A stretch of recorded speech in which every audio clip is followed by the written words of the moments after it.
Welcome back to another episode of Shifting Schools. If you're joining us for the first time, welcome. You've caught us in the middle of our mini-series on generative AI in higher education and its impact on the K-12 classroom. In today's episode, we dive into the research being done to create generative AI tools revolutionizing education. AmplifyLearn.ai is the research arm out of the University of Washington here in my own backyard, and their AI bot for educators called Colleague.ai. First, we'll explore how AmplifyLearn.ai is conducting critical research to ensure AI tools meet the actual needs of educators and students alike. You'll hear about how these tools are not just about efficiency, they're designed to amplify both the quality and equity of education. Then we'll be discussing Colleague.ai, an AI assistant that's helping K-12 teachers streamline lesson plans, grading, and more, all for free and based on research. Imagine being able to get back valuable time in your day to focus on what matters most, your students, and know you are using a research-based AI bot to support you in your work. To help us navigate this fascinating intersection of AI and education, I'm thrilled to welcome Dr. Min Sun. I first met Dr. Sun in supporting the creation of the state guidance for K-12 districts here in the state of Washington. Dr. Sun was on the committee of educators and researchers the state put together in support of creating the guidance. Dr. Sun is a professor of education at the University of Washington, and through AmplifyLearn.ai, a research and creator of Colleague.ai. She's dedicated her career to researching how AI and machine learning can enhance teaching and learning, while also creating tools that are accessible and equitable. With her background in education policy and learning engineering, she's on the cutting edge of AI's role in K-12 education. But before we jump in, don't forget to check out our free guides in supporting you with AI in your classroom over at our Shifting Schools website. Perfect for those looking to get started with AI tools in your own classroom and help you scaffold learning with students. Of course, you can find all our free guides at shiftingschools.com under the free guide link in the menu bar. Now, before we dive into today's episode with Dr. Min Sun, here's a quick word from today's show sponsors.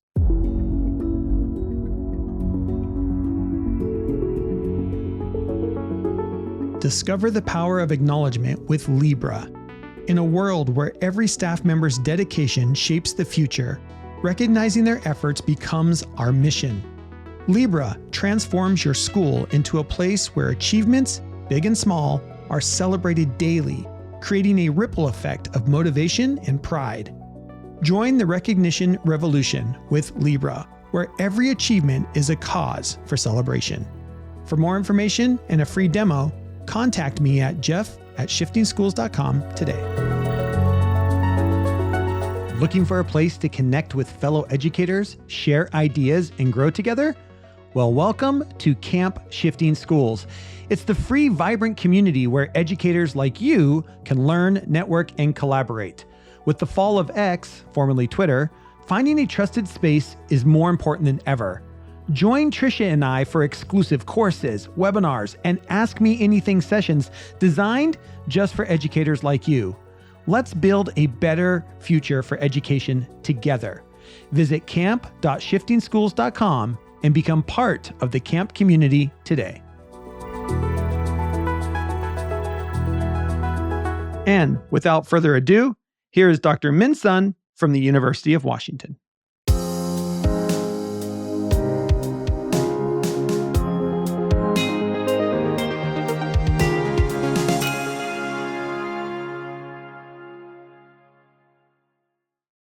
All right. Welcome back to the Shifting Schools podcast. I have been looking forward to having this interview for some time now. I'm so excited to be joined by Dr. Min Sun, who is a professor of education in the College of Education at the University of Washington. She also was part of the committee or group here in the state of Washington that helped to create the guidance, which is where we met.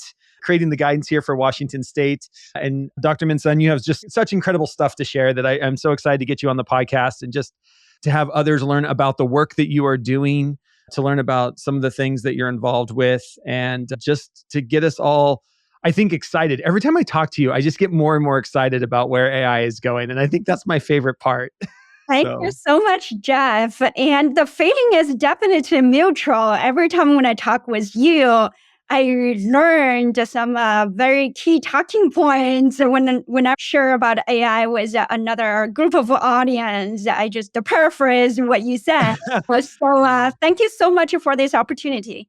Yes, not problem. Well, let's get started by talking about the research arm that you were involved with at the University of Washington called AmplifyLearn.ai. Can you talk a little bit about what is the aim of AmplifyLearn.ai and what's your hopes or support for K-12 education and all around this initiative? Yeah, thank you. AI is a center we founded in 2022. And our mission is to harness the power of AI to amplify both the quality and equity of teaching and learning. The center has 4 strands of work. The first strand of work is conduct scientific research. We fine-tune and develop artificial intelligence, machine learning, short for AI, now by embedding the domain knowledge of effective teaching and learning into the latest technology development. We also conduct research about K-12 schools' adoption of AI, and we conduct a study to identify effective design features of AI-powered education technology product.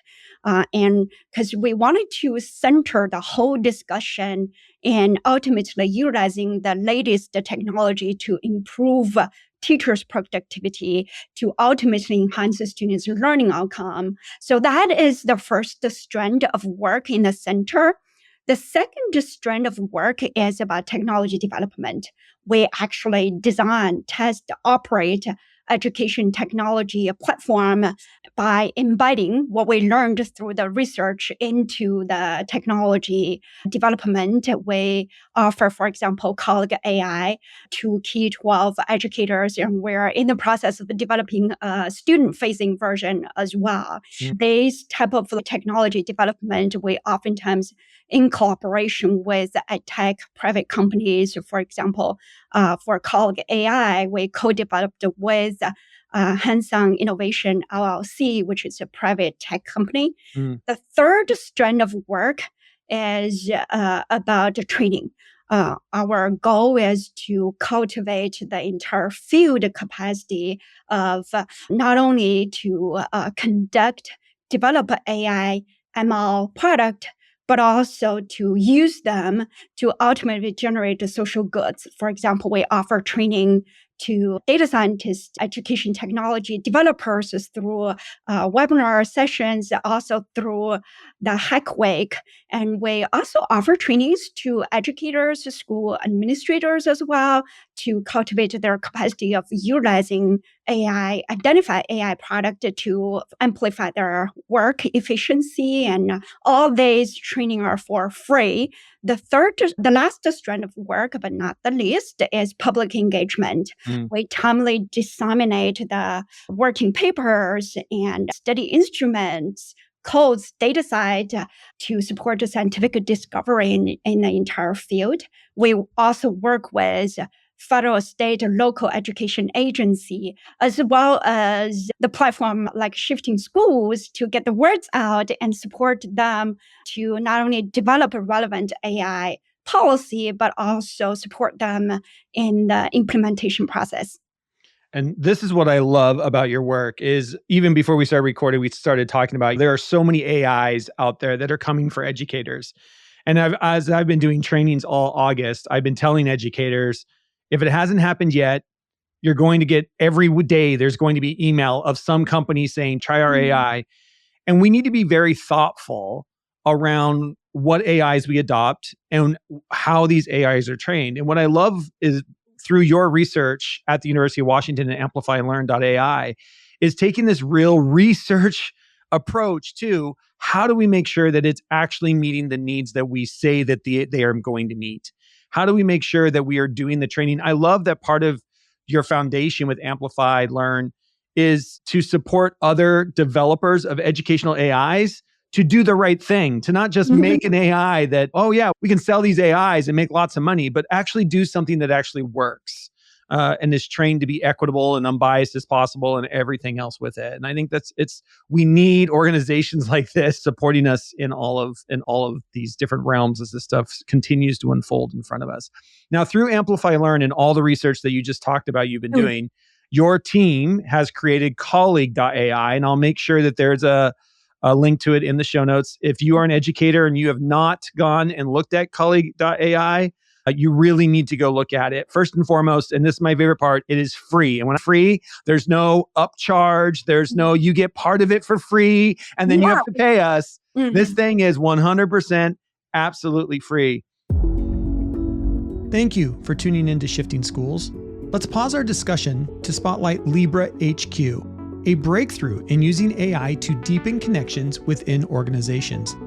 Imagine an environment where every staff member feels truly seen and valued. This is the heart of Libra's mission. Libra transforms how leaders celebrate and recognize the personal and professional milestones of their team members. It's not just about reminders.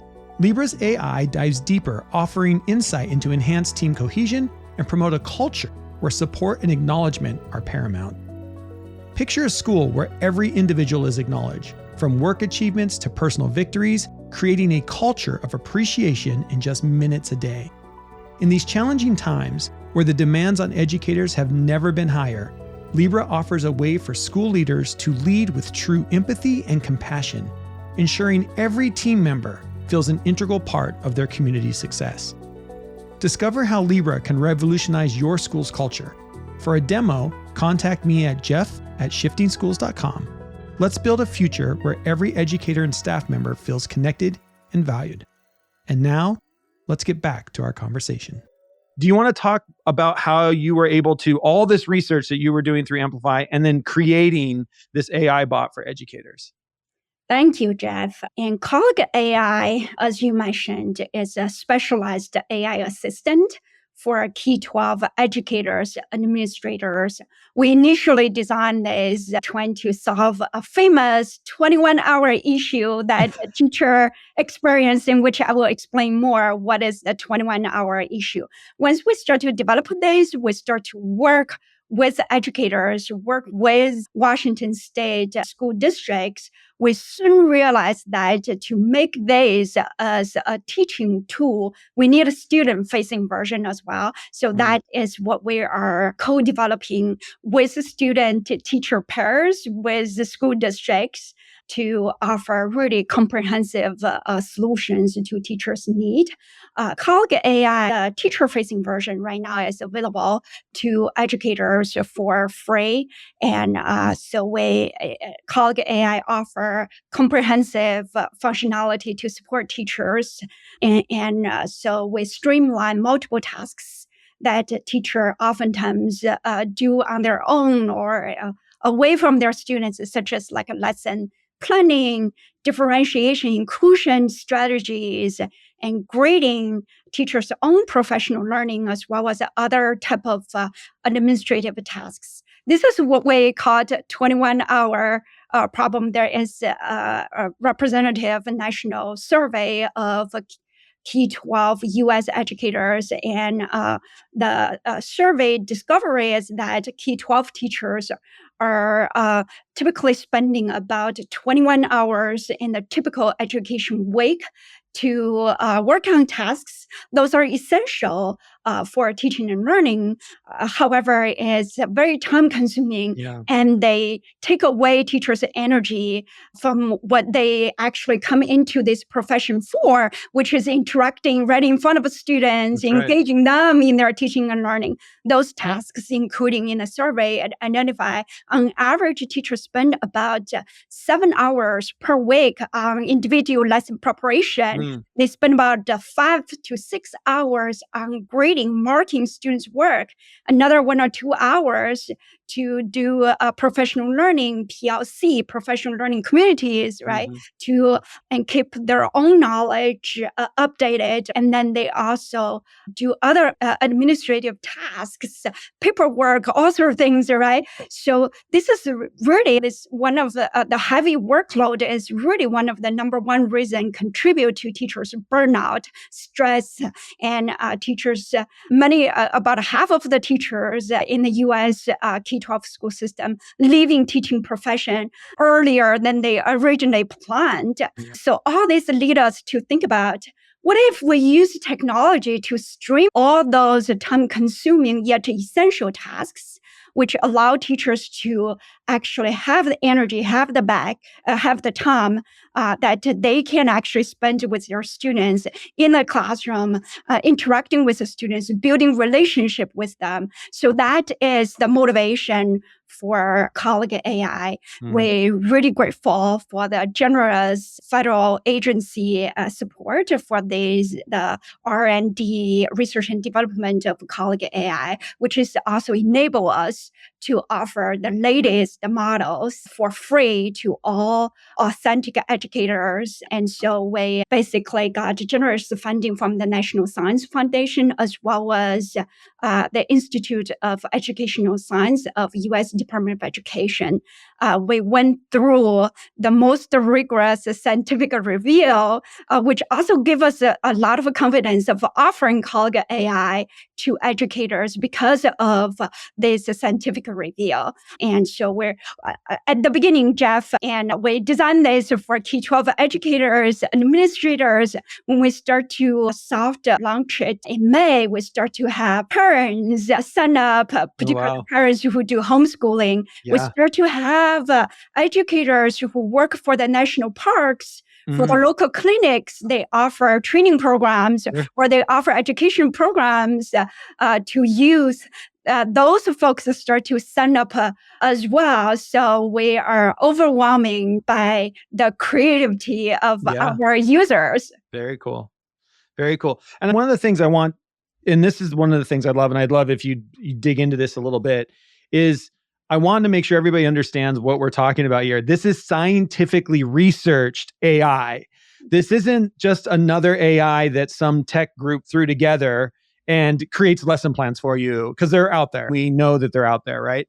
But this is actually like the science behind it. You went out, you spent time in classrooms, talking with teachers, giving feedback. Can you talk a little bit about just the research that went into creating Colleague.ai before it was released for all of us to use? Yeah, that is so important. You just highlight, I see one of the ways in which you can make education product really benefit educators is actually to co-design with them and include them in the whole development process. Their users, on the other hand, they're also the co-designers, co-developers. So we started Colleague.ai actually before ChatGPT came out. Oh, wow. Started 2021. We received a National Science Foundation project to think about how do we, at that time, we called machine learning. How do we utilize machine learning strategy to vet the quality of instructional material for teachers? So with the National Science Foundation's support, we conduct surveys and interviews with a total of 500 educators nationwide to help them to get their feedback on what are their pain points. What do they wish education technology, right, really help them to solve? And then we pinpoint to lesson preparation, help teachers to identify high quality instructional materials and help them to modify those materials, cater to their teaching style, their individual students' needs. So from there, we start to co-design with teachers, and we organized a 3 round of co-design, each round with 10 teachers who represent the wide range of teachers' profiles. And so we co-designed with them to develop the low fidelity prototype, mid fidelity, and high fidelity. Then we built the platform. After we built it, and I think with sort of have alpha version Yeah. coded around December 23. Then start from January 2024, we work with 20-ish educators, again, primary from Washington State, and then from Oregon, California, and some other places as well. And we started to ask them to label data for us. They also rated on the different AI models, their performance. We run A/B testing with them. We rapidly revise, refine the product and the model based on their feedback and based on their quote unquote the human feedback reinforcement learning, right? Yeah. Utilize their feedback to do that part. We also use their labeled data to do fine-tuning of those foundational models in order to embed those education domain knowledge into the model itself. So those are the activity. We're currently still actively having a teacher panel. We're organizing a student panel to work with us together. It's like involving educators, students in technology development is essential to make the product really work for your users. And in addition to this, Jeff, we're still, or I should say, we are planning of working with our partner school district of actively track how the use of Colleague.ai eventually be able to bring benefit to teachers across a variety of instructional tasks, and also how that benefits students' learning. So we're organizing this larger scale study in the real classroom setting. I so love that. I'm so excited that there's this kind of research being done. It's the kind of stuff that, as somebody who's out there training educators and supporting districts, it's so great to know, because I get asked this question all the time. It's like, well, what kind of research is going into this? And it's so great when I can say, well, actually, there is research being done to make sure that we're doing this and we're coming at this from a really critical lens and making sure it's actually meeting the needs that we need as educators in the support of student learning. You talked about that after you've got Colleague.ai, which is really the teacher focused one, and now you're creating one for students. Are you following that same kind of pathway, like involving students? You talked about having student teacher pairs. Can you talk a little bit about what mean next, or what you're working on there? Yes. So we realized when we start to work with teachers of using Colleague AI, many of them say that, wow, this will be great. We can offer to our students. We say, don't offer the current version to your students yet, because we built it with educators in mind. If we were to offer Colleague AI to students, we have to design the functionality, the interface, as well as the underlying models more catered to support the students' learning. For example, and when students ask, write a 5-paragraph essay for me, and the AI should not write the 5-paragraph essay. It should say, ask the next question. What are your big ideas? Let's brainstorm idea together, right? Once you identify the idea, the AI should respond, oh, here are some graphic writing guidelines. Let's think about how do you organize your introduction paragraph. So it should be this scaffolding of learning.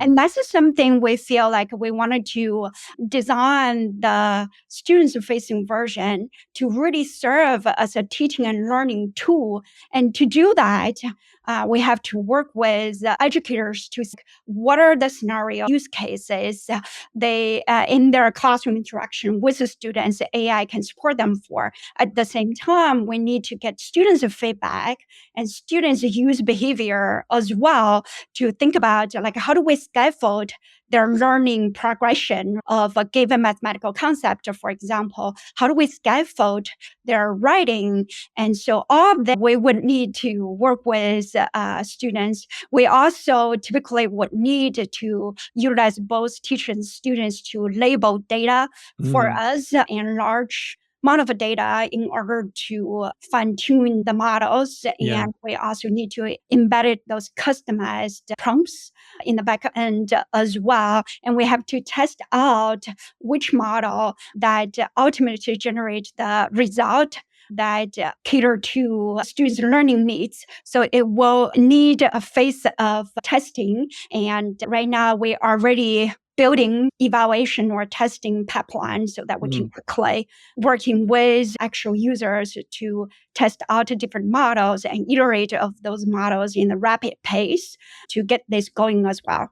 Awesome. And here comes another school year. So you're just right back into it and got teachers and students back in classrooms and ready to go. That's so great. Yeah. And I just love the research that you were doing over there and just the thoughtfulness of creating AI bots with research, both the research going into create them and then the research of, okay, well, now that we're using them, what impact are they truly having on student learning, or what impact are they having on lifting or lightening the load for educators? Because we know things like burnout are really high, and we've got all the statistics of how many hours teachers are spending. As I keep telling teachers in my trainings, I was like, look, my goal in teaching you how to use AI is to get you out from behind the computer and get you back in front of kids. Exactly. That's what we want. Is the sooner I can get you out from behind a computer and back in front of kids, the more heartwarming it is for us, the more we know that's the most impactful place that teachers have is in front of kids. And so let's create something that can lighten that load for you and learn to leverage it and use it in a way so that you can get back in front of kiddos, which is where you belong and what you can do anyway. I just love the research you're doing over there. Educators, are you searching for a new space to connect, collaborate, and grow? Well, Camp Shifting Schools is your new home. With the decline of X, formerly Twitter, we're here to offer a safe, welcoming community where you can join other passionate teachers. Take part in free courses, webinars, and live AMA sessions to evaluate your practice. Ready to join the conversation? Head over to camp.shiftingschools.com and become part of the camp community today. Learning and connecting awaits. As we continue here, one of the things we're doing in this mini series as talking to professors like yourself, those in the university, is talking about the shift in higher education in using AI within programs. You were at the University of Washington. What are you hearing or seeing from professors and their use of adopting AI or using AI? And can you talk about the work that you're doing is in K-12?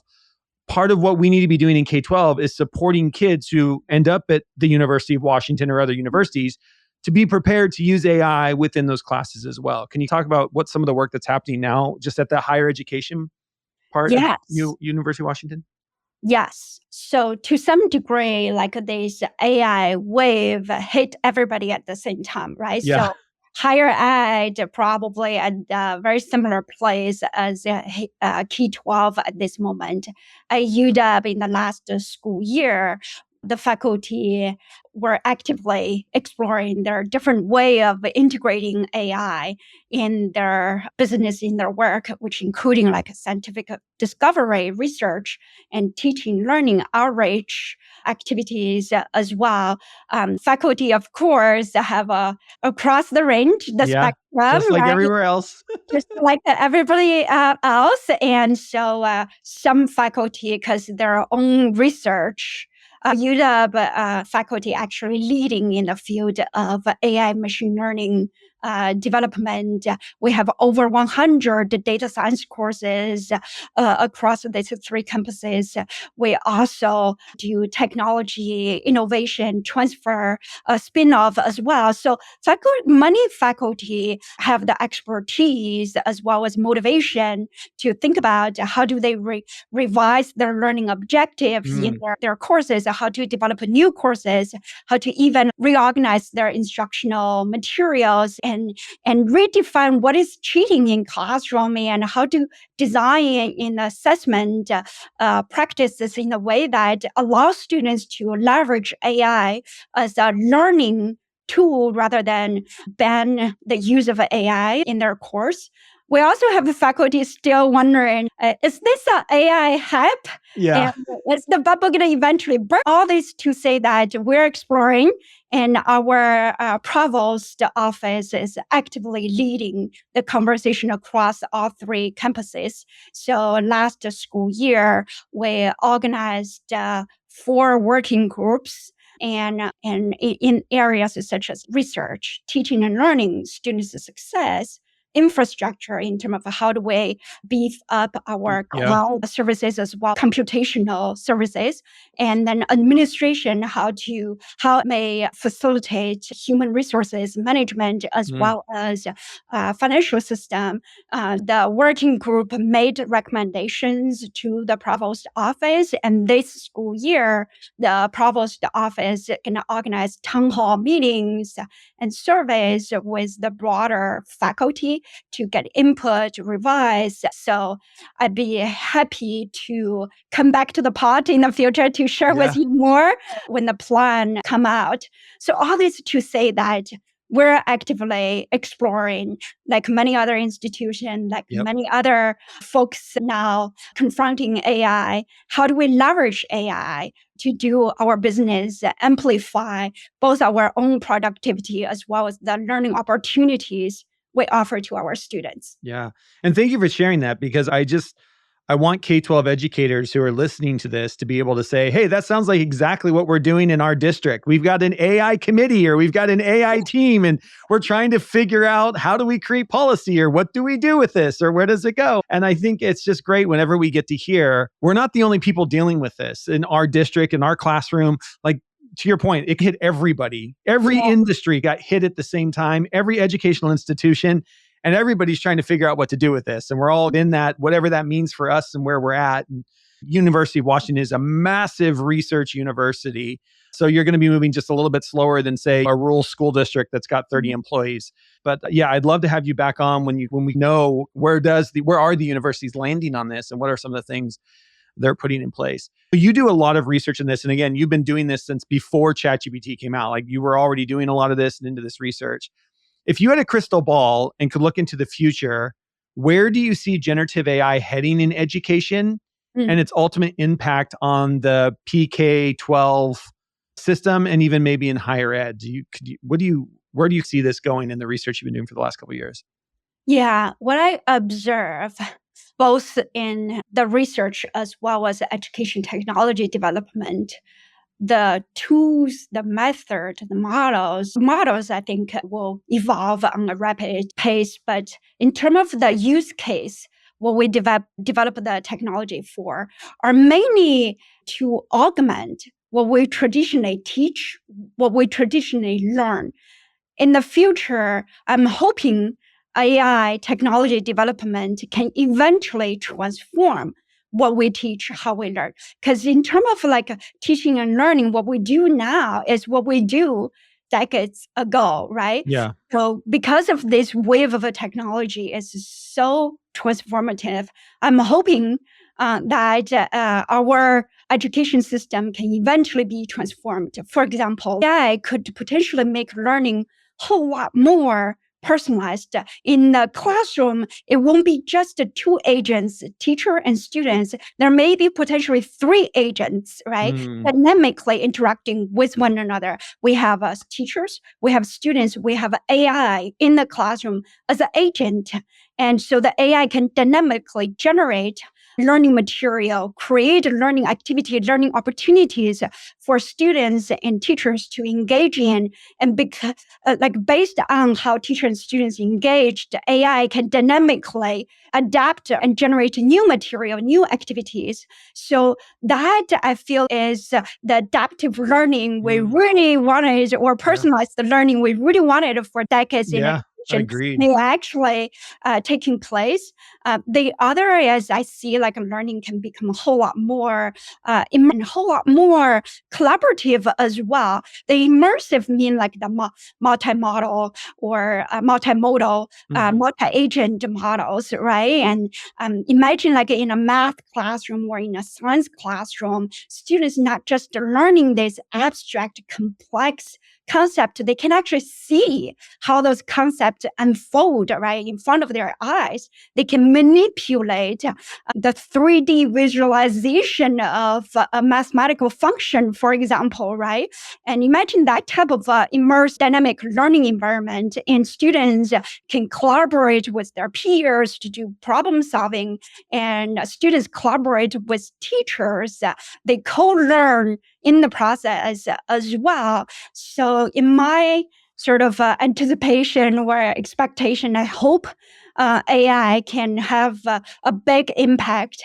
How do we teach? How do we learn? But to do, Jeff, to just echo what you mentioned, that researchers and tech developers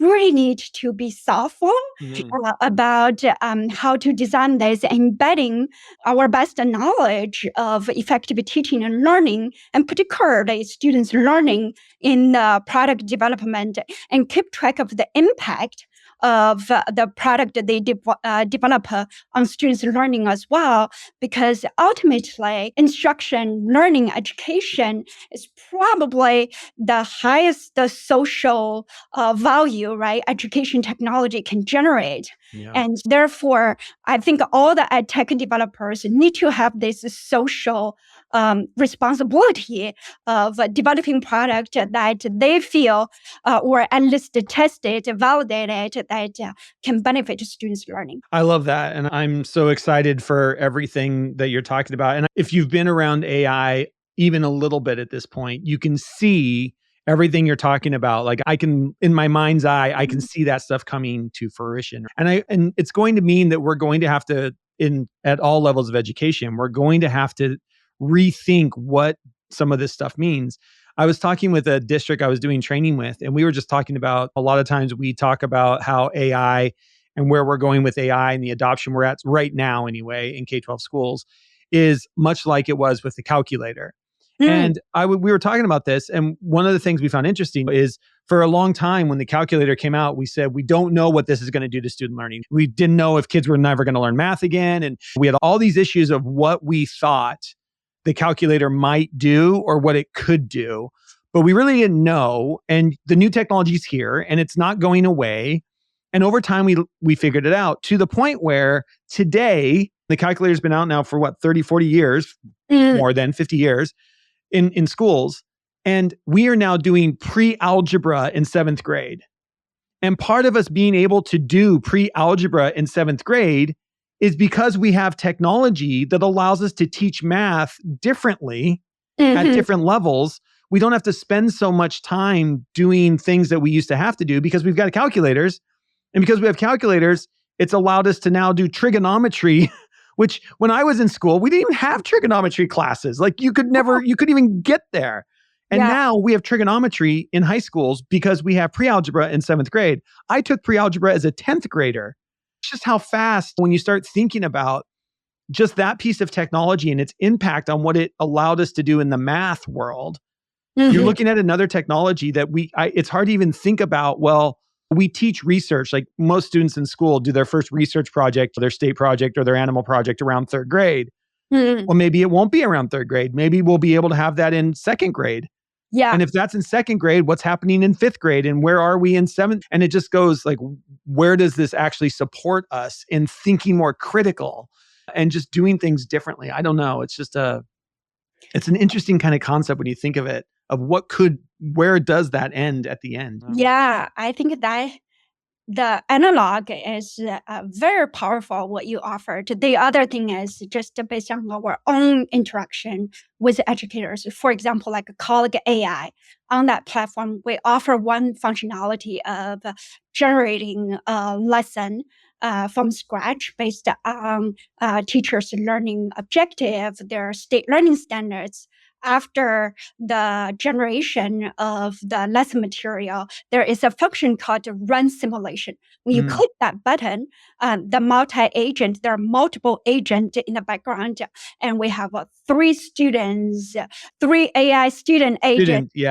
Represent like 3 student profiles. Then we have a teacher agent. Then we have a reviewer serve as a coach or mentor for the teacher. So when the educators click run simulation, is actually run the simulation of the lessons the educator created or the AI generated, and then be able to see what kind of question each of the students may ask the educators, how the agent, Ms. Johnson, and respond to these three students' questions. And then towards the end, the AI reviewer, which serves as a coach, basically say, based on the simulation, here is my feedback to you of how do you further improve your lesson. And it also offer, this is the way you improve it. The rationale behind it is because I draw on the NCTM standard or the best practice of teaching math. Sure. Right? It even give the rationale behind the recommendation. When our users, teacher users, start to use this functionality, their comments is, this is not going to replace my job. It's actually make my training more relevant, making my expertise as an educator more relevant, because now I can spend the time to thinking about how do I modify, how do I make my lesson much better, rather than scramble, put materials together and have something to present to students right before class. So teachers' time now spent on creativity, spend on critical thinking, spend on refinement and modification, which is exactly to your point that enable us, a human, to do a whole lot more. Yeah. It allows us to do so much more. It's so cool. And it's so just fascinating to think where it's going to go. It's such a great time to be in education. It really is. I hope educators feel that way. I hope you're excited to be an educator these days because of everything you're saying. We're in a moment in time where you get to be more of a critical thinker. We get to know our kids and modify, and you have the support of AI to help you modify and personalize learning for every kid in your classroom. There's no better time to be an educator than right now, for sure. And I'm so excited to continue to follow your research and the stuff that you're creating there through Amplify Learn and the University of Washington. Dr. Minsun, thank you so much for spending time with us today. If listeners want to reach out to you to learn more about the work that you're doing, of course, I will have links to AmplifyLearn.ai and Colleague.ai, which every educator needs to go and try out for sure, in the show notes. If people want to follow you, if they want to follow the research you're doing, what's a good place for them to do that? Both LinkedIn and X.com. Yeah. And we also, Colleague.ai has social media presence in most of the major social media platform. So feel free to connect with Colleague.ai on social media as well. And you can also Google me, Minsun, at University of Washington. You will find my email address, and feel free to connect with me via email too. Excellent. Excellent. And you're still giving workshops. So if teachers need support in learning how to use Colleague.ai, I'm just over on the website right now. And up at the top, if you're over there, Colleague.ai, you can go down to workshops, and you're continuing to do workshops and doing webinars to support teachers and learning how to use the tool, correct? Exactly. So we now organize monthly free webinars every Friday, and not every Friday of a month. And so every month we offer a webinar to offer different knowledge, and not just sort of the skills knowledge you can leverage all the functionality built on Colleague AI, but also some skills that is transferable to any other AI powered technology platform. So the next one we have will be on September 16, Friday from 1 to 2 p.m. Pacific time. And it's again free, open to everyone. Feel free to join us and learn. The topic will be how to write effective prompts for AI chatbot. Oh, very good. Again, you can utilize in any sort of AI-powered chatbot. And after that, we wanted to also let folks know that Colleague AI designed is not just a simple chatbot, because AI can do whole lot more than chatting with you, and such as the simulation, such as the nudging and grading and many other things we offer. And therefore, we're going to organize all training sessions to let you know that how to leverage on all this functionality, not just the chatbot, to improve your work efficiency. I love it. I love it.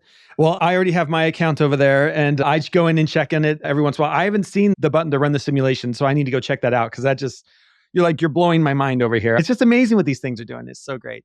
Dr. Minsun, thank you so much for taking time with us today and chatting with us here on the podcast, and look forward to following you and seeing where this research leads. Thank you.